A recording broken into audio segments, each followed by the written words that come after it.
al-fiqh. Et cette fois-ci, Inch'Allah Ta'ala, ou bien aujourd'hui, nous allons essayer de faire un résumé sur ce qu'on a étudié l'année précédente. Comme vous savez, l'année précédente, on avait commencé par une introduction dans laquelle je vous ai expliqué un peu mes motifs et mes raisons personnelles qui m'ont poussé de vous proposer ce programme qui est le programme de la jurisprudence islamique. Ensuite, donc, on a enchaîné, on a étudié, on a commencé d'étudier le fiqh en utilisant comme référence le livre de l'imam Ibn Rushd, Bidayat al-Mujtahid wa Nihayat al-Muqtasid. Aujourd'hui, Inch'Allah Ta'ala, nous allons un peu essayer de voir, de résumer ce qu'on a étudié et de faire un petit bilan. Ce que vous devez savoir, c'est qu'on a conclu, après les études l'année précédente, que le fiqh islamique a été influencé à la fois par la politique, par les coutumes et les traditions, et par les traces des anciens écrits. Et tout cela a engendré des conséquences, plutôt des mauvaises conséquences. On a conclu également que le fiqh, la jurisprudence islamique, est apparu après l'époque des premiers compagnons. On a conclu également que les textes sont apparus après la jurisprudence islamique. Ça vous semble un peu contradictoire, mais c'est ce qu'on va voir à travers des exemples qu'on a déjà étudiés ensemble. Je disais que la jurisprudence islamique a été influencée par les anciens écrits, par les coutumes et par la politique. Un exemple. Quand on a étudié ensemble le principe de l'impureté, on s'est rendu compte qu'en matière des textes, nous n'avons absolument aucun texte qui en parle, ni un texte coranique, ni un texte prophétique qui est authentique. Nous, on a, depuis notre enfance, appris que les eaux ont deux catégories, pures et impures. Et on a, dans l'impureté, appris beaucoup de choses. Les impuretés, les animaux impurs, les liquides impurs, tout ce qui est impur, etc. Mais on s'est posé une question le premier jour sur l'existence de ce concept-là. Si vous lisez ce qui a été écrit comme annexe de l'Ancien Testament, vous allez trouver que le principe de l'impureté de l'islam, même dans ses chapitres les plus détaillés, n'est qu'une copie de ces annexes-là. Absolument une copie.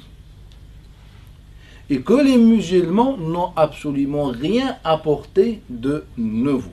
Donc je vous invite à revenir à ces livres annexes qui sont apparus bien avant l'arrivée du prophète sallallahu alayhi wa sallam, pour que vous constatiez vous-même que ce qui a été rédigé après la mort du prophète et des premiers compagnons n'est qu'une copie intégrale de ce qui a été déjà connu, chez les gens du livre. Et que le mot impur, on l'a importé de chez eux. Nous, en islam, ce mot n'a jamais été utilisé dans le sens que les fuqaha, les juristes, ont désiré plus tard. Que telle chose est impure, donc il faut se purifier d'elle, etc. On n'a pas ce sens-là. Bien sûr, on a parlé du verset dans lequel Allah Ta'ala, en parlant des associateurs qui ont déclaré la guerre contre le prophète sallallahu alayhi wa sallam, qu'ils sont impurs et n'ont pas le droit d'approcher la mosquée sacrée. On a déjà traité ce verset ensemble. On a vu ensemble que najasa du Coran, ce n'est pas najasa du concept qui va apparaître plus tard. C'est que malheureusement, on a eu une lecture postérieure du Coran al-Karim et ça nous a mené à l'erreur. Parmi les choses qu'on a vues et qui viennent de chez les gens du livre, ce qu'on appelle par exemple Sunan al-Fitra, couper les ongles, tailler la moustache, laisser pousser la barbe, etc. Voilà les différents exemples qu'on a vus dans le hadith du prophète sallallahu alayhi wa sallam. Et bien sûr, on a vu le hadith. Je vous donne peut-être un exemple sur l'impureté. Et pour déjà qu'on voit la faiblesse de l'argumentation à cette époque-là. Est-ce que le porc est pur ou est impur? Les savants musulmans sont tous d'accord que le porc, le cochon, le sanglier est impur. Est-ce que Allah Ta'ala en a parlé? Non. Allah Ta'ala nous a interdit de manger la chair du porc. On est d'accord? L'ahm al-khinzir. Donc c'est interdit d'en manger. Maintenant, est-ce qu'Allah Ta'ala a dit qu'il était pur ou impur? Est-ce que déjà le concept impur existe dans le Coran? On a dit que non. Maintenant, est-ce que les hadiths de Nabi sallallahu alayhi wa sallam ont dit quoi que ce soit en rapport de l'impureté du porc? On n'a trouvé absolument aucun texte, sauf le texte que vous connaissez, qui est dans les authentiques de Abu Huraira, que Allah Ta'ala va envoyer à la fin des temps. Isa alayhi salam, il a quoi comme objectif? Propager l'amour, la fraternité, améliorer la vie des gens, améliorer la vie sociale, proposer une réforme politique, économique, culturelle ou je ne sais pas, quelque chose d'intéressant. Non, un envoyé de Dieu va venir juste pour casser la croix et tuer les pauvres sangliers, cochons, etc. Et ce texte, on l'a bien sûr étudié, on a vu qu'en fait ce texte-là n'est que la parole de Ka'b al-Ahbar, d'après selon lui l'Ancien Testament ou les anciens écrits. Mais comment ce texte a été utilisé par les savants musulmans? Quand vous prenez les recueils du hadith qui par la suite vont être réutilisés par les juristes, vous allez voir que les savants du hadith, à chaque fois ils ont mis le chapitre, ce chapitre-là ou ce texte-là dans le chapitre de l'impureté du cochon. Est-ce que ce hadith-là nous parle de l'impureté du cochon? Non, il parle. Mais en fait, ils ont déduit, vu qu'on peut tuer le cochon, et vu qu'on peut tuer le chien, et vu que le chien, son impureté est connue, et donc par raisonnement, le cochon est impur. Le point commun, c'est que les deux, on peut les tuer. On peut tuer le chien? On peut tuer le chien. Donc, le chien, est-ce qu'on peut le tuer? Oui. Est-ce que le chien est pur ou impur? Donc, selon les textes, est impur. Bien sûr, on a étudié le hadith dans lequel le prophète sallallahu alayhi wa sallam aurait dit, le hadith d'Abu Huraira, qui n'a que ce... Ou bien, on n'a que ce hadith-là. Qu'est-ce que le Nabi sallallahu alayhi wa sallam aurait dit lorsque un chien boit, mange dans un récipient ou quelque chose? Qu'est-ce qu'on fait? On lave 7 fois. Dans la première avec la terre, dans la dernière avec la terre. On ne sait pas. Le hadith nous dit 2 choses. Est-ce que la première ou la dernière? Donc si on lave la dernière avec la terre, on va devoir laver une 8e fois. Bref. Donc ce texte-là est clair qu'il faut laver. Mais nous, en étudiant ce hadith-là, on s'est rendu compte de 2 choses. La première chose, c'est que Abu Huraira lui-même, comme rapporte Ibn Abi Sulayman, lui-même, il ne l'avait pas 7 fois, il l'avait 3 fois. Abu Huraira, le seul rapporteur du texte. Comment expliquez-vous que le compagnon qui rapporte le texte, il ne l'applique même pas? Et la deuxième chose, ce n'est même pas un hadith de Nabi sallallahu alayhi wa sallam, c'est une position qui a été attribuée à Abu Huraira. Donc, bref, quel est le raisonnement qu'on trouve dans les livres du fiqh? Le chien est impur. Quel est l'argument? C'est ce texte-là. Deuxième chose, le chien, on peut le tuer. Maintenant, le cochon, on peut le tuer. Vu que le cochon, on peut le tuer comme le chien, par raisonnement, le cochon est impur comme le chien. C'est le raisonnement que les savants ont fait. Tu parles de quel cochon? Le rouge ou sanglier? Et donc, ceci nous montre à la fois l'influence des anciens écrits et la faiblesse de l'argumentation. Ce n'est pas un argument sur lequel tu peux te baser pour dire que le cochon est impur. Dans la question de l'influence, on a parlé de ce qu'on appelle Sunan al-Fitra, les signes de la nature saine, ou je ne sais pas comment c'est traduit. On parle de 10 khisal, 10, comme couper les ongles, laisser pousser la barbe, etc. Ce texte-là, lorsqu'on l'a étudié, on l'a trouvé attribué à 2 personnes, Aïcha et Abu Huraira. Le texte de Abu Huraira est rapporté par Mus'ab ibn Shayba. Mus'ab ibn Shayba le rapporte d'après Talq ibn Habib. Talq ibn Habib le rapporte d'après Abdullah ibn Zubayr. Et Abdullah ibn Zubayr nous dit d'après Aïcha radiyallahu anha. Et ce texte-là se trouve dans l'authentique de Muslim. Ce texte se trouve dans l'authentique de Muslim. Quand on a consulté ceux qui rapportent d'après Mus'ab ibn Shayba, comme Sulayman ibn Sarkhan ou Tarkhan, et d'autres, ils nous ont tous dit que Talq ibn Habib n'a jamais dit Abdullah ibn Zubayr d'après Aïcha, d'après le prophète. Ils nous ont tous dit que Talq ibn Habib nous a dit que j'ai étudié ou je sais que la fitra a 10 signes, 10. Donc c'est ça, c'est sa propre étude, c'est sa propre parole. Donc on s'est intéressé à Talq ibn Habib. Qui est ce Talq ibn Habib pour déjà avoir l'idée de l'existence des sunan de l'fitra. Déjà il faut avoir l'idée, il faut deviner qu'il y a la nature saine et que la nature saine a des signes. Comment il a pu deviner ça? Donc, on s'est intéressé à sa vie. On a trouvé que Talq ibn Habib n'est que le bras droit de Bushayr ibn Ka'b al-Adawi. Et Bushayr ibn Ka'b al-Adawi, cet homme du Yémen, n'est que le grand rabbin de l'époque. Bien sûr, il a embrassé l'islam, mais il était le grand rabbin de l'époque, qui rapportait, selon lui, les anciens écrits. Et Talq ibn Habib n'était que son bras droit. Donc on déduit que Talq ibn Habib, c'est cet arabe qui n'a pas poursuivi des études ou je ne sais pas, ou quelconque, je ne sais pas, parcours scientifique, et bien tout simplement il a importé ça de son cheikh Bushayr, le spécialiste dans les anciens écrits. Déjà ce dernier, Bushayr ibn Ka'b, ibn Abbas le compagnon, il disait que c'est un menteur. Voilà, ils étaient en désaccord concernant la transmission des traces des gens du livre.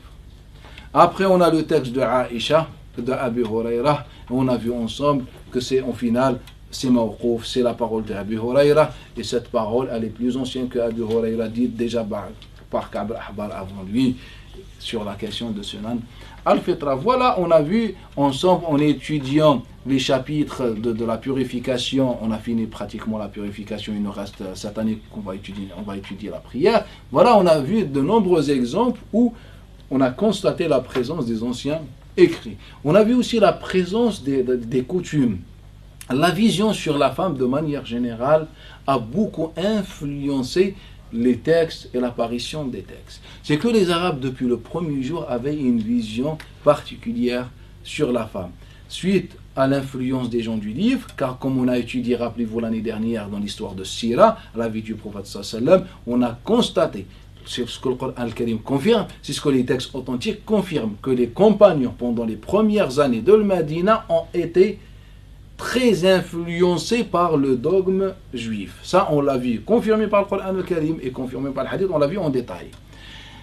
Et donc, en fait, les Arabes, et ceci nous montre que les Arabes, de manière générale, avant l'islam, ils étaient influencés, c'est-à-dire dans leurs coutumes, il y avait cette vision sur la femme. Et c'est pour ça, par la suite, on va trouver comme texte, parlant de la femme, on va trouver que le Nabi sallallahu alayhi wa sallam a rendu impure la salive de la femme. La salive de la femme, c'est comme si on est en train de parler d'un chien ou la salive du chien. Nous, on est habitué à entendre quelqu'un dire « Ah, la salive du chien, en fait j'ai croisé un chien dans un ascenseur, il m'a léché, etc. » Non, dans les hadiths attribués au prophète sallallahu alayhi wa sallam, la salive de la femme est impure. Le reste des ablutions de la femme, une femme elle a fait ses ablutions, une femme elle a pris une douche, donc elle n'est pas rentrée dans la bassine. Autrefois on n'avait pas des robinets ou je ne sais pas, donc elle s'est servie. Maintenant l'eau qui reste, qui est propre, est-ce qu'elle est pure ou impure? Selon les textes elle est impure. Pourquoi? Car elle a été utilisée. Ça ne veut pas dire que la femme elle est rentrée dedans, mais juste elle a été utilisée par la femme. Il se peut que des gouttes tombent dedans, et bien selon les textes, c'est impur. Donc en fait, cette vision par exemple sur la femme est très ancienne, très enracinée dans la culture arabe à l'époque. Et on voit sa présence à travers l'invention de différents textes. C'est ce qu'on a étudié ensemble. On a constaté également l'apparition tardive des avis juridiques. Et ça a mené les musulmans à certaines conséquences. Parmi ces conséquences, c'est les textes. Car quand on a étudié la pratique chez les compagnons et la pratique plus tard, étaient radicalement différentes. Les compagnons parlaient très peu des avis juridiques. Donc quand ces avis vont apparaître plus tard, ils vont se retrouver, car suite à l'influence toujours, etc., ils vont se retrouver face à une pauvreté en matière de texte. Et là, ça va engendrer trois choses. Ça va engendrer la première chose, l'invention des textes. On a besoin d'inventer un texte pour répondre à ces questions. Deuxième chose, la nécessité d'avoir un texte. Donc aujourd'hui, on a besoin d'inventer un texte. Mais génération, c'est-à-dire là, on est fin 1er siècle, fin 2e siècle, à la fin du 2e siècle, les savants ont ressenti le besoin d'avoir un texte pour qu'ils puissent se prononcer. Ceci n'existait pas au 1er siècle, le besoin d'avoir un texte. Et ça, c'est la première graine de ce qu'on appelle l'ijtihad en islam. Et ça, c'est important à le savoir. Et ça, on va l'étudier dans la science usul al-fiqh. Ce que vous appelez l'ijtihad, l'effort intellectuel, est né suite à cette nécessité d'avoir un texte pour justifier un avis juridique. C'est ce qui va faire naître ce qu'on appelle l'effort intellectuel. Car quand tu trouves aucun texte, tu vas devoir faire un effort intellectuel avec le texte que tu as. Je vous donne un exemple. Est-ce que Bismillah ar-Rahman ar-Rahim est recommandé ou obligatoire dans les ablutions? Si vous allez voir les textes, prenez par exemple le Bukhari. Bien sûr, c'est une question qui est ancienne. Les transmetteurs ont pu mettre en place des hadiths. Sauf que selon les critères de Bukhari, ces hadiths ne sont pas authentiques. Et c'est vrai, ne sont pas authentiques. Mais maintenant, quelle va être la position de Bukhari? Maintenant, le Bukhari,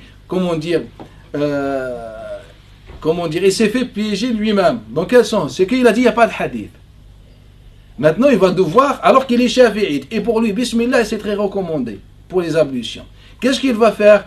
Il va devoir trouver un texte, et avec une interprétation, même lointaine, de justifier la recommandation de Bismillah ar-Rahman ar-Rahim. Et c'est vrai, dans le Bukhari, l'authentique, il a mis un chapitre sur Bismillah ar-Rahman ar-Rahim, dans les ablutions. Il a rapporté le hadith de Salim ibn Abi al-Ja'd, d'après Qurayb Mawla ibn Abbas, d'après Abdullah ibn Abbas, Anna Nabi sallallahu alayhi wa sallam, Ida ata ahadukum ahlahu, lorsque l'un de vous veut faire un rapport avec son épouse, qu'il dise Bismillah, Allahumma jannibna shaytan wa jannib shaytan ma zartana. Je pense que vous connaissez, et ceux peut-être parmi vous qui sont mariés, ils le font tout le temps, afin que leurs enfants et descendants soient préservés de shaytan.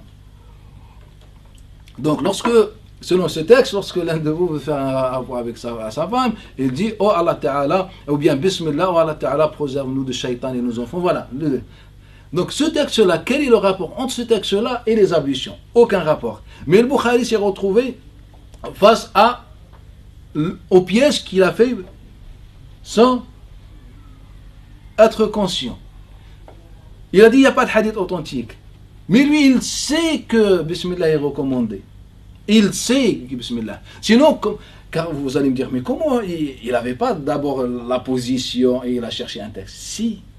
La preuve, s'il n'avait pas la position, comment il a eu l'idée d'interpréter ce texte-là dans ce sens-là? Et c'est pour ça que je vous ai dit que ce qui a engendré ce qu'on appelle l'effort intellectuel sur les textes, en fait, c'est le manque des textes. Et pourquoi le manque des textes? C'est la nécessité d'avoir un texte. Et ça, c'est très, très, très fondamental à le savoir. Cette nécessité a poussé les savants à vouloir à tout prix trouver un texte. Et donc, l'imam Bukhari va l'interpréter. Il dit, regardez, dans le sens de son chapitre, regardez. Même dans le rapport, on dit Bismillah. Et donc, logiquement, dans les ablutions, on dit Bismillah. Mais le prophète sallam, c'est le transmetteur de la religion. Si ça fait partie de notre religion et le prophète ne l'a pas transmis, c'est un problème fondamental, c'est que le prophète n'a pas bien transmis la religion. Bref, cette apparition tardive a engendré ce que je disais au début, l'invention du hadith, la nécessité d'avoir un hadith, et la troisième chose, la séquestration des musulmans.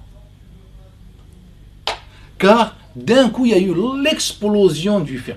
de la jurisprudence, les avis. Il faut inventer. Mais maintenant, on n'a pas eu le temps, les générations avant, il y a une génération avant nous, n'a pas eu le temps à oublier, à négliger ce sujet, n'a pas inventé de texte, n'a pas mis en place un texte, n'a pas etc. Quand je dis inventer, c'est pas s'asseoir et inventer des textes. En fait, c'est beaucoup plus compliqué que ça. C'est on va étudier plus précisément dans le hadith, Inch'Allah Ta'ala, la psychologie du transmetteur. Et donc, la nécessité d'avoir un hadith. Mais, troisième chose, en fait, c'est la séquestration des musulmans. On a séquestré les musulmans. Comment? C'est interdit, par exemple, de marcher avec une seule sandale.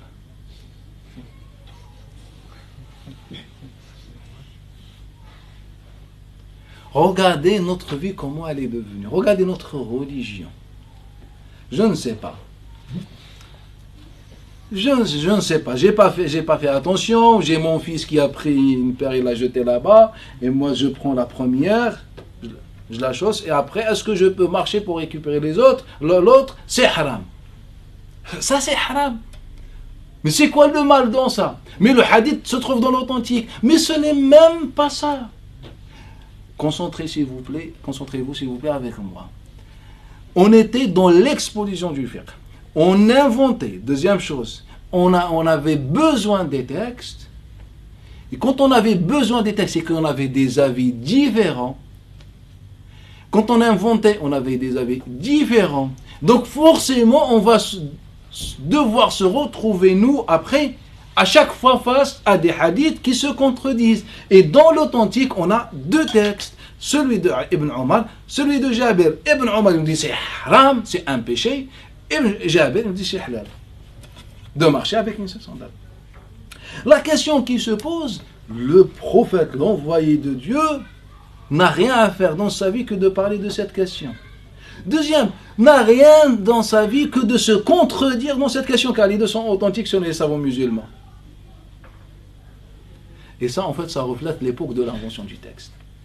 On était tellement obsédés suite à ce contexte d'influence politique, coutume, etc.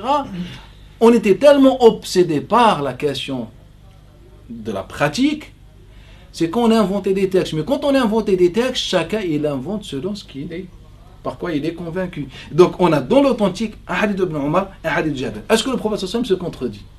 C'est un broche. Hein? Donc, les musulmans, à chaque fois, ils trouvent la solution. Ah ben, c'est abrogé. Mais la question, c'est même pas abrogé. Le prophète n'a rien à faire que de parler de ça. Un exemple. Le hadith se trouve dans l'authentique de l'Bukhari, de Abdullah ibn Umar, si je ne me trompe pas. Naam. Dans l'authentique de l'Bukhari, comment il s'appelle? Hisham ibn Urwa, il a fait l'erreur. Une fois, il a dit d'après Urwa, d'après Aisha, bref. Dans l'authentique de Bukhari, anna an-nabiy sallam khatabana fi ad-dahkati min ad-darta. Un d'eux qui ont rigolé, car ils ont compris. Donc je vais écrire le mot. Le prophète a fait un discours au sujet de ad-dahka, plutôt ad-dahka, mina ad-darta, ou ad-darta. Ad-darta. Le prophète a fait un discours aux musulmans au sujet de rigoler, min ad-darta. Comment la traduire? Avec un beau langage. Rigoler lors des flatulences. Donc c'est très soutenu, très respectueux ce langage. Donc, minad darta, vous avez compris. Le prophète sur le minbar, voilà, il a réuni les délégations, les nouveaux musulmans, ceux qui s'intéressent à l'islam, voilà, les anciens musulmans. Le discours, c'est quoi? Quand tu rigoles, suite à ad-darta. Et c'est dans l'authentique de l'Bukhari, ça a été commenté par les savants. Il y a des fatwas dessus. Et il y a des fatwas. Comment ils commentent ça? Comme ça, comment ils commentent? Les commentaires des savants, ils disent quoi dessus? Donc il parle de darta, déjà le premier statut, quand tu pries et tu fais une darta, tu lâches des gaz. Comment tu fais? Et il y a une divergence. Les premiers disent sortent de la prière. Les deuxièmes, ils disent tu mets ta main sur ton nez et tu sors. Comme ça les gens ils vont pas dire non, il a, comme vous dites vous, voilà, qu'il a tout ça, il est sorti, c'est un peu chouma, c'est un peu la honte, etc. Que on dit il saigne du nez, même dans ton cœur quand tu pries, Allah, le pauvre, il saigne du nez, alors qu'il a saigné, tout ça. Voilà, donc on commence à sortir des sujets, etc. On développe, darta, etc. Même le shaitan, il fait darta quand il entend l'adhan, le hadith. Ala ibn Abdurrahman, d'après son père, d'après Abu Huraira, lorsque le shaitan entend l'appel à la prière, qu'est-ce qu'il fait?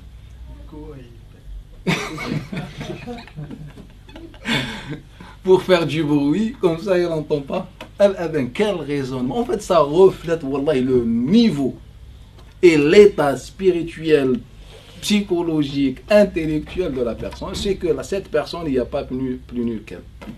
Celui qui a inventé ce texte-là. Bref. Mais en fait, nous on rigole aujourd'hui. Mais leur vie, les musulmans, est séquestrée par ces textes-là. Le musulman, il met 10 minutes juste pour rentrer à la maison. Car il doit se concentrer à la fois sur quel pied devancer, quelle invocation prononcer à l'entrée. Et quand tu rentres, quelle invocation tu vas prononcer à nouveau. Et quand tu ressors, tu mets 10 minutes, tu dois te concentrer si tu es un bon musulman. Tu viens à la mosquée, des fois, je ne sais pas, tu as une diarrhée, avant que tu rentres, tu sors des toilettes. Non. Je suis rentré par le pied droit, astaghfirullah, le pied gauche. Mais non, après tu reviens, tu as oublié. Alors peut-être tu as tout lâché dans ton compte.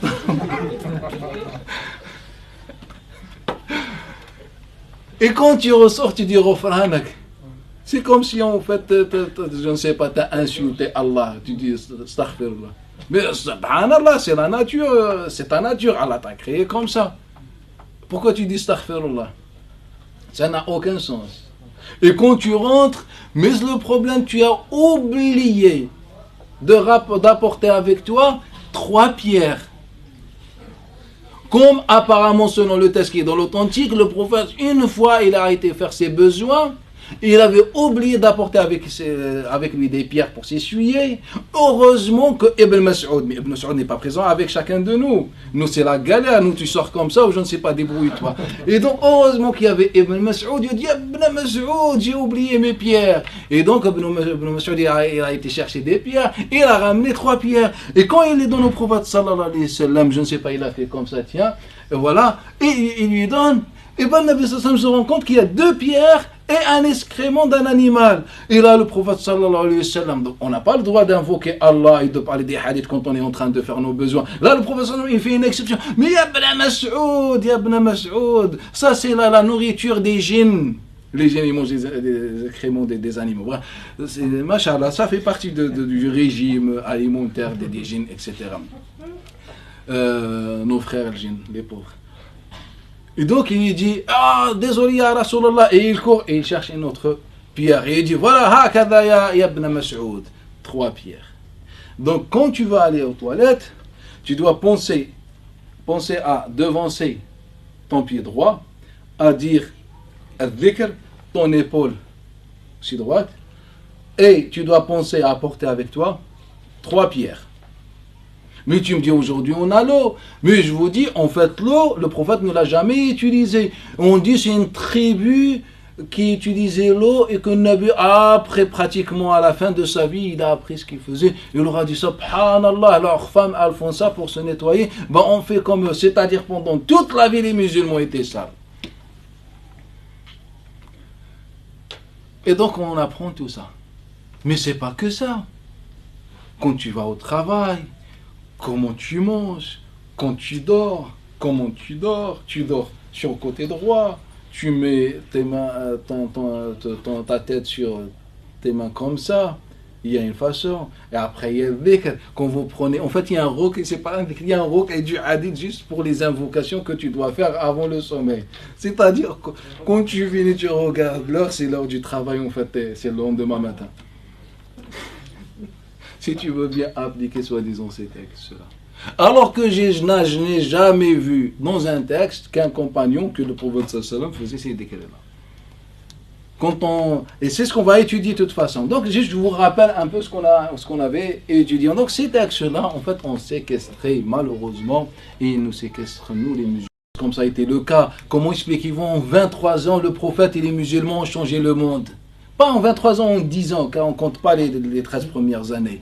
En 10 ans, ils ont changé le monde avec ce qu'on fait aujourd'hui. Tu passes toute ta vie dans la mosquée à rien à faire. Tu passes toute ta vie avec ton, je sais pas, ça s'appelle misbah ou chapelet ou je ne sais pas, à fatiguer tes doigts. Pourquoi les compagnons ne faisaient pas ça? En 10 ans, si ils ont changé en 10 ans le monde, c'est qu'ils ont fait des choses. Quelles sont ces choses? C'est à vous de savoir. Ce n'est certainement pas ce qu'on fait aujourd'hui. Car déjà, les textes ne tiennent pas la route. Et ce qu'on est en train d'étudier en détail. Donc je vais un peu le résumer, le bilan de ce qu'on a fait l'année dernière. Donc, on a commencé par l'eau. J'ai dit par l'eau, par les ablutions, par la pureté. On a étudié également, donc on a étudié les ablutions, comment faire les ablutions. Donc on a pris le Coran al-Karim, on a pris les textes. Donc on s'est rendu compte également que les ablutions chez les compagnons ne sont pas les ablutions dans les textes. Que les compagnons pratiquaient al-wudu de manière différente que ce qu'on trouve dans les textes. Par exemple, on a trouvé que les compagnons ne faisaient pas rentrer l'eau dans leur nez, alors qu'on trouve ceci dans le texte. On a trouvé que les compagnons ne touchaient pas à leurs oreilles pendant les ablutions, alors qu'on trouve ça dans le texte. On a trouvé que les compagnons ne mettaient pas leurs mains pour entrer l'eau dans la barbe, alors qu'on trouve ça dans le texte. Donc on trouve beaucoup de choses dans les textes, alors qui ne font pas partie de la pratique des compagnons. Et ça, c'est important à savoir. Qu'est-ce qu'on a fait? Nous, on a fait sortir toutes les chaînes de transmission qui rapportent le wudu de Ali ibn Abi Talib, le wudu de Uthman ibn Affan, le wudu de Omar ibn Khattab, le wudu de Abdullah ibn Abbas et d'autres compagnons. Quand on a fait dans nos analyses, nos recherches, etc., on est sorti avec un wudu qu'on pouvait l'attribuer aux compagnons. Après, on a pris les fameux hadiths isolés attribués au prophète sallallahu. En fait, elles font différemment que les compagnons. Le nombre de fois qu'il faut faire 3 fois ou 2 fois, ou je ne sais pas, on a trouvé le contraire chez les compagnons. On a déduit en fait qu'il y a un problème fondamental. Et c'est vrai, quand on a analysé hadith par hadith, chaîne par chaîne, etc., à chaque fois, on se rendait compte que cette chaîne n'est pas bonne. On a conclu que la meilleure des pratiques, c'est celle des compagnons qui n'est pas loin dans le Coran al-Karim, qui est pratiquement dans le Coran al-Karim, dans cette simplicité. Aucun compagnon n'a mis l'intention avant de faire al-wudu. Qu'est-ce que tu vas faire comme intention? Allah Ta'ala dit Ya ayyuhalladhina amanu idha qamtum ila as-salat faghsilu wujuhakum wa aydikum. Quand vous voulez prier, lavez. Il ne nous a pas dit mettez l'intention. Maintenant, on interroge le prophète. Ya Rasulallah, est-ce que tu nous as parlé de l'intention? Il n'y a absolument aucun hadith. On a pris ceux qui maîtrisent le plus de hadith dans l'histoire islamique. On a pris le Bayhaqi, on a pris Daraqutni, etc. Ceux qui vraiment rapportent les détails dans le hadith. Personne n'était capable de fournir un hadith, même mensonger. Ça n'existe pas. Ils nous ont donné 3 ou 4 hadiths qui nous parlent de l'ostentation, alors que nous, on ne parle pas de l'ostentation. On parle de mettre l'intention. Qu'est-ce que mettre l'intention chez les juristes? C'est de mettre dans ton cœur ou dans ta tête, ou je ne sais pas, car ils ont divergé, plusieurs avis. Quel est l'endroit? Quand vous allez étudier le fiqh, vous allez trouver dans le livre quoi? Quel est l'endroit de l'intention? Il y en a qui ont dit le cœur, d'autres qui ont dit le cerveau, d'autres qui ont dit dans un organe dont on ne connaît pas l'endroit. Il y a un organe, je ne sais pas. En fait, c'est ce que les savants disent. Moi, j'ai rien dit. Je ne suis qu'un transmetteur. Et donc, tu mets ton intention. Qu'est-ce que ça veut dire l'intention? Tu mets dans ta tête, dans cet organe qu'on ne connaît pas, ou dans ton cœur, ou dans ta poche, ou je ne sais pas, bref, que tu vas faire les ablutions, ou tu vas, t'entends proposer une deuxième formule, que tu vas faire la purification qui te permet de faire une prière obligatoire, ou bien les prières obligatoires et les autres prières. Il faut que tu prononces tout ça. On n'a aucun texte qui te dit ça. Les seuls textes que les savants ont pu rapporter, en fait, c'est 2 ou 3 textes qui nous parlent de l'ostentation. Dans le hadith attribué à Omar ibn Khattab, Innamal a'malu binniyat, les actions, les œuvres ne valent que par les intentions. Mais ce texte-là, il est clair qu'il ne parle pas de l'intention dont on parle dans les livres du fiqh. Dans les livres, c'est que tu prononces une formule. Et ce texte-là, il parle de l'intention qui veut dire tu fais pour qui? Pour Allah ou pour tes intérêts. Donc le hadith n'a aucun rapport, tout en sachant que le hadith n'est pas authentique. On l'a étudié, tout simplement, ensemble. Et ce hadith-là, qu'il est authentique ou pas, en fait, il reflète le verset qui se trouve dans Surat Ash-Shura, si je ne me trompe pas, c'est le verset 21. C'est pratiquement le hadith, mais en verset. Le sens est bon. Pour qui tu fais les choses? Pour toi, pour tes intérêts, pour ton statut, ou tu fais pour Allah Ta'ala. C'est tout simplement ça. Et c'est ça le sens du hadith. Mais on n'a aucune intention. Les compagnons n'ont jamais parlé d'intention, n'ont jamais parlé de commencer par Bismillah. Ils ont fait ce que le Coran al-Karim leur a dit et ce que le Nabi sallallahu alayhi wa sallam a fait. On a parlé également de laver les pieds. Est-ce qu'on lave ou on essuie les pieds? Donc on a vu les textes qui viennent tous nous dire ensemble qu'il faut laver les pieds, comme le hadith de Youssef ibn Mahak d'après Abdullah ibn Amr, comme le hadith de Abi Huraira, etc. Alors, la pratique des compagnons et ceux qui ont suivi les compagnons, pratiquement était clair que personne ne lavait les pieds, si ce n'est Abdullah ibn Omar. Tous les compagnons, les grands, les petits, tous, ils essuyaient leurs pieds. Donc maintenant, comment expliquez-vous encore à nouveau que les compagnons essuient et les textes lavent? Il y a quelques compagnons qui lavaient, comme Abdullah ibn Omar, Abu Huraira. Mais comment expliquez-vous que ces compagnons, les autres compagnons, essuyaient? Deuxième chose, lorsqu'on a interrogé Anas ibn Malik, lorsqu'on a interrogé Abdullah ibn Omar, si ils connaissent un hadith sur le lavage, ils nous disent, on ne connaît aucun hadith. On leur pose la question sur l'essuyage des chaussures. C'est ce qu'ils ont dit mot par mot, on ne connaît pas. Donc Anas ibn Malik, le servant du prophète qui a porté l'eau des ablutions au prophète sallallahu alayhi wa sallam, il ne connaissait pas s'il y avait un lavage ou s'il y avait l'essuyage sur les chaussures. Pas. C'est grave. Ça n'a aucun sens. La seule explication qu'on peut avoir, c'est que les compagnons, pour eux, ce n'était pas problématique. La majorité essuyait, ceux et d'autres compagnons qui lavaient, ça s'arrête là, fais ce que tu veux. On a étudié en même temps, et ça on a étudié en détail, on a vu que même les élèves des compagnons, jusqu'au pratiquement la fin du 1er siècle, début 2e siècle, tout le monde ou la grande majorité de la terre islamique essuyait et ne lavait pas. D'autres, ils lavaient. Nous, on a conclu qu'en islam, le verset, il accepte les deux possibilités. Tu veux te laver les pieds, tu veux essuyer tes pieds, ça s'arrête là. Et là, on a ouvert la parenthèse sur le lavage, l'essuyage des chaussures. On s'est rendu compte que les compagnons, comme j'ai dit, Anas ibn Malik, Abdullah ibn Amr, n'avaient aucune connaissance sur l'existence de l'essuyage des chaussures. Ils ne connaissaient pas. Et après, quand on va voir Al-Hassan al-Basri, il nous dit 70 compagnons m'ont rapporté, alors qu'il n'a jamais vu même 3 compagnons dans sa vie. Il nous dit 70 compagnons m'ont rapporté l'essuyage des chaussures. Et là, on sait que c'est faux. C'est pas on sait que c'est faux. On sait que Al-Hassan al-Basri a un but. Car Al-Hassan al-Basri a été désigné officiellement comme le mufti de l'État. Et il insiste, c'est ça. Et lorsqu'il rentre chez Omar ibn Abd al-Aziz, il dit, ya Omar ibn Abd al-Aziz, le gouverneur, il dit, ya Hassan, le prophète a désigné quelqu'un derrière lui ou pas? Astaghfirullah si le prophète n'a pas désigné Abu Bakr as-Siddiq. Astaghfirullah si le prophète n'a pas désigné Abu Bakr as-Siddiq en personne. C'est une réponse qu'on peut donner à un gouverneur pour qu'il soit satisfait.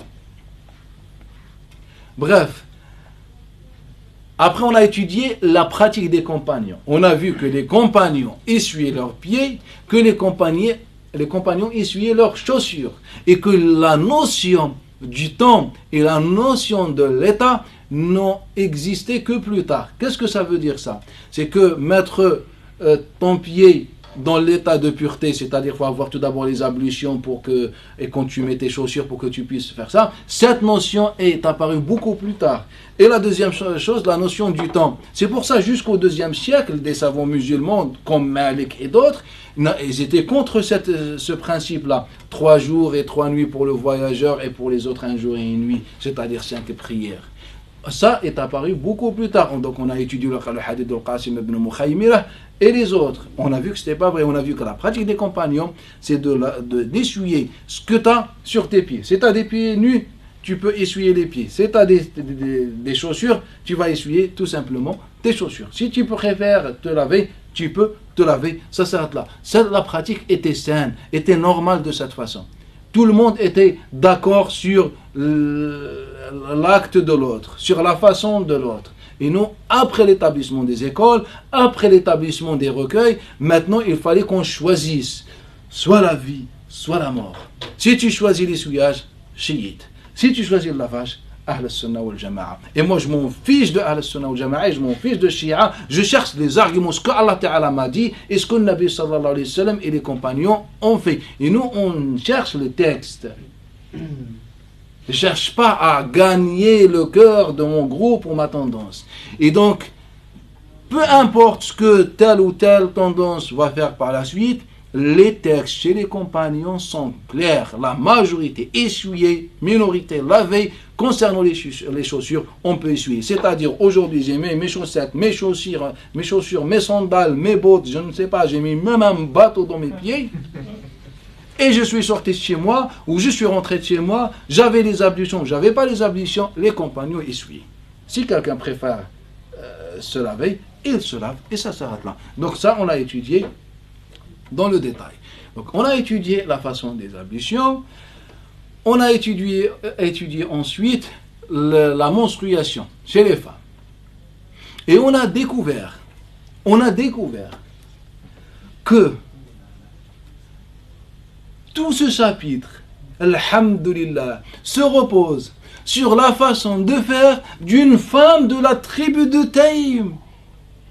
Il y avait selon Abdurrahman ibn Mahdi, le cheikh de Ahmed ibn Hanbal, une femme de Taïm qui nous a dit, voilà mes jours de menstruation, entre ça et ça. Et ça, en fait, cette parole, je ne l'ai pas entendue dans un hammam, en fait, ou au café. En fait, c'est dans les recueils du hadith. Pourquoi je vous dis ça? Car lorsqu'on a étudié les textes, on a trouvé zéro texte sur la question de la menstruation de la femme. La période, les détails que vous connaissez. Mais moi j'ai vu une couleur sombre. Mais moi j'ai vu ça. Mais moi il y a eu une coupure entre ça et tout ça. Mais moi la période. Mais moi des fois je reste plus, je ne sais pas, d'un mois avant d'avoir mon cycle. Mais moi j'ai eu mon cycle avant le temps. Etc. Toutes ces questions, les savants nous ont tous dit qu'ils ont appris ça auprès des femmes. Donc pourquoi moi je n'apprends pas ça auprès d'une femme? Pourquoi je me prends pour un shir? Un shir des menstrues et des règles. Ça n'existe pas. C'est les femmes, en fait, c'est leur vie, c'est elles qui connaissent ça.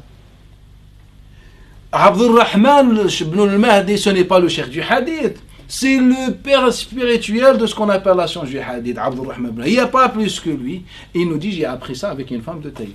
Et il l'a croisée, elle est sortie de l'hammam où elle était en train de faire ses courses.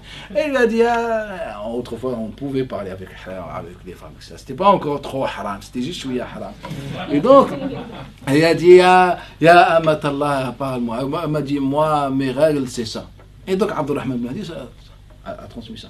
Ibn Ahmed ibn Hanbal, le grand savant, le fondateur de l'école hanbalite, il nous rapporte qu'il a passé 9 ans à écrire et rédiger des ouvrages et des chapitres sur les menstrues, et il n'a compris la question de la menstruation que 9 ans plus tard. Il a dit 9 ans d'écriture, et après ces 9 ans, j'ai compris la menstruation. C'est 9 ans, il n'a rien compris, mais il a écrit des choses, et quand il a fini, il a compris. Al-Awza'i nous dit, il y avait une femme, une voisine à nous, et elle nous a dit, voilà moi la période de mes règles. Et donc on a noté ça. On n'a pas de texte, on n'a pas de hadith, c'est ce qu'on a vu. On n'a rien. Et donc pourquoi tu mets le chapitre Al-Hayd Wal-Nifas, et tu me donnes les avis, les fatwas, etc. Et quand je vous dis, mais quels sont les arguments? En fait, Abdurrahman ibn Mahdi connaissait une femme de Taïm, et Al-Awza'i, il avait une voisine. Là, on est au 2e siècle. Mais moi aussi, j'ai plein de voisines. Je vais poser la question à tout le monde, et c'est bon, j'écris un livre, je deviens un shir des règles. En fait, ça n'a aucun sens. On n'a pas de texte, subhanallah. Donc, on a étudié qu'on n'a pas de texte. On a 2-3 textes qui parlent des monstrues à l'époque du prophète, mais on n'a pas de période où je ne sais pas. En tous les cas, ces textes, on les a étudiés ensemble, ne sont pas authentiques. Mais pour le reste, les détails qui nous harcèlent tous les jours, il n'y a pas de texte. Donc à quoi ça sert qu'une femme appelle un cheikh et qu'elle lui pose la question? Il y a un cheikh, moi c'est... en fait, elle va avoir la réponse de cette femme de Taïm ou de la voisine de l'Aouzaï. C'est tout simplement ça. Donc on a dit que le chapitre des règles, etc., il faut qu'on le retire dès maintenant des livres. Car contrairement aux autres chapitres, il n'a pas de texte. Les autres ont moins quelques textes, quelques paroles. C'est un peu beau, c'est un peu tout ça, un peu de richesse. Voilà, tu t'amuses, voilà. Mais lui, 0%. Ah, orphelin, pauvre, nécessiteux. On doit faire zakat dans ce chapitre. Et donc on a étudié ce chapitre-là et malheureusement on n'a pas trouvé de textes. Les quelques textes de manière vaste générale on les a étudiés ensemble, on a vu que voilà leur statut. Après on s'est posé une question. Est-ce que la femme, dans cette condition, dans cette période, est-ce qu'elle doit jeûner et prier ou pas? Donc on a lu le Coran al-Karim, on a vu que le Coran al-Karim ne lui retire que l'état de pureté. Hatta yattaharna. En dehors de ça, le Coran al-Karim parle de rien. Ni la prière, ni le jeûne, ni rien du tout. On a été interroger les hadiths. On a trouvé 2 hadiths qu'on a étudiés ensemble. Le premier, celui de Aïcha, rapporté par Mu'ad al-Adawiyya, et le deuxième qui nous dit que les femmes, elles sont bêtes, leur religion, leur religion et leurs raisons sont incomplètes, etc. Vous connaissez ce hadith-là de Abu Sa'id al-Khudri, c'était le jour de l'Eid, etc. pour les féliciter. Je vous félicite, mes chères femmes, etc. Mais vous êtes vraiment bêtes et vous n'avez aucune religion. C'est ça la félicitation à l'époque du prophète. C'est une très belle parole. Maintenant, vous dites Hatta Yattaharna, c'est la récitation de qui? Parce que dans le Mus'haf, c'est Hatta Yathorna. Vous allez Yattaharna, c'est la récitation de qui? Non, dans les 7 récitations, il y a la divergence. Les 2 sont mutawatir selon les récitations. Selon les récitations de mutawatir. Selon le ça, on va voir ça entre nous. Car la femme, elle ne peut pas avoir la pureté automatiquement dans le verset. Et ça, on va l'expliquer pourquoi, pour prouver que le mot c'est yattaharna et pas yathorna. Bref. On a parlé du hadith de Aïcha radiallahu anha, de Osama de Mu'ad al-Adawiyya, et on a récolté, comment dire, et répertorié tous ceux qui rapportent d'après Aïcha al-Adawiyya, Abu Qala, Qaylaba, Uthman, Qatada, etc. On a vu que le Nabi n'a même pas parlé du jeûne. Il a parlé dans les textes que de manière, que de la prière, mais il n'a pas parlé du jeûne. Donc on a dit, première. Ça, si on suppose que Mu'adha, son hadith est authentique. Mais pour l'instant, on a dit d'après Mu'adha, il n'y a que le jeûne. Il faut donc prouver le jeûne. Et après, on en parlera. Et donc, le jeûne n'existe pas dans le hadith de Mu'adha. Donc, il n'y a aucun texte qui nous dit que voilà. Après, on a été voir le hadith de Abu Sa'id al-Khudri et on a expliqué, on est remonté à l'origine de ce hadith-là. Et ce hadith-là, comment il est sorti de l'Irak, on a raconté son histoire et on a compris que ce hadith-là n'a aucun rapport ni avec les compagnons, ni avec le prophète sallallahu alayhi wa sallam, l'histoire de la raison, je ne sais pas, ou de la religion, etc. On a déduit, barakallahu fik, on a déduit que l'islam ne s'est pas prononcé sur le jeûne de la femme pendant sa période. S'il ne s'est pas prononcé, c'est qu'il n'y a pas de différence. Comme l'islam ne s'est pas prononcé sur l'homme lorsqu'il n'a pas ses grandes ablutions. En fait, tu jeûnes. Et donc, on a déduit qu'au niveau des pratiques, au niveau des textes, il n'y a aucun texte qui dit le contraire. Que la femme, elle ne peut pas jeûner pendant cette période. Non. C'était un texte aussi où, je ne sais plus quel cher disait Hakaza wajadna an-nas. C'est comme ça qu'on a trouvé les gens. Ça, c'est l'imam Zuhri. Lorsqu'on lui a posé la question sur ça, quel est le texte, on a vu juste les gens comme ça. Donc Zuhri, en tant que connaisseur, il ne connaissait aucun hadith sur le sujet. Là, Zuhri, au 2e siècle, l'année 121, il est mort. Il nous dit, le spécialiste du hadith à son époque, celui qui a rapporté le plus de hadith dans les 2 premiers siècles, il nous dit, moi, j'ai jamais entendu un hadith, j'ai vu les gens comme ça. Et il a dit ça. Donc au final, on a déduit que pour le jeûne, la femme jeûne comme tout le monde. Pour la prière, on a vu que la femme ne prie pas. Après, on a étudié les autres conditions de la prière, on a étudié, je pense, le Qibla. Hein? Et les vêtements, on a étudié les vêtements chez l'homme et chez la femme. Donc on a essayé de tailler ensemble les vêtements de l'homme et de la femme et on s'est arrêté à ce chapitre. Et cette année, Inch'Allah Ta'ala, nous allons commencer par la prière. Donc on va parler du statut de la prière, de l'appel à la prière et son évolution, de la prière, des horaires de la prière et l'évolution des horaires de la prière dans l'histoire islamique. On va parler de la façon de la prière et l'évolution de la façon de la prière selon les régions, selon les périodes. Donc on va parler des autres prières, ou bien des statuts qui ont rapport avec la prière, qui est la prière de l'Jumu'ah, la prière en groupe, etc. On va également parler des mosquées et les conditions des mosquées. On va parler également des autres prières comme l'witr, l'istisqa, al-fajr, etc. Et cette année, Inch'Allah Ta'ala, je pense qu'on va découvrir beaucoup de choses, Inch'Allah Ta'ala. Subhanaka, alhamdik, nashhadu an la ilaha illa anta, astaghfiruka wa atubu.